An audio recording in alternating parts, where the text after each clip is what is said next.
ভগবদ গীতা অধ্যায় ৮ অক্ষর ব্রহ্মযোগ। অর্জুন কৃষ্ণকে প্রশ্ন করলেন, ব্রহ্ম মানে কি? আত্মা কি? কর্ম কি? এই জগৎ কি? ঈশ্বর কে? আর মৃত্যুর সময় ঈশ্বরকে কিভাবে স্মরণ করা যায়? কৃষ্ণ বললেন, ব্রহ্ম হল সেই চিরন্তন সত্য, যা কখনো নষ্ট হয় না। আত্মা হল জীবের ভেতরের চেতন সত্তা। কর্ম হল মানুষের কাজ, যা ভবিষ্যৎ গড়ে তোলে। এই জগৎ ক্ষণস্থায়ী এবং পরিবর্তনশীল। ঈশ্বর সমস্ত কিছু নিয়ন্ত্রণ করেন এবং প্রতিটি যজ্ঞের মধ্যেও বিরাজ করেন।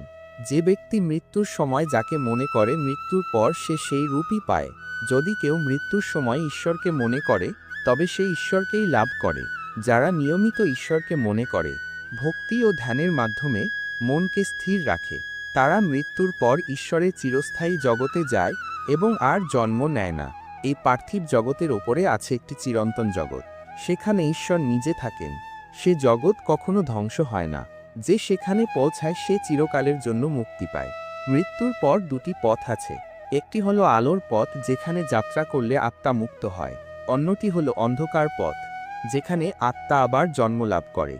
কৃষ্ণ বলেন, যে ব্যক্তি এই সত্যগুলো বোঝে এবং ঈশ্বরের ওপর বিশ্বাস রাখে, ভক্তির সাথে তাকে স্মরণ করে, সে জীবনের সমস্ত বন্ধন কাটিয়ে মুক্তি লাভ করে।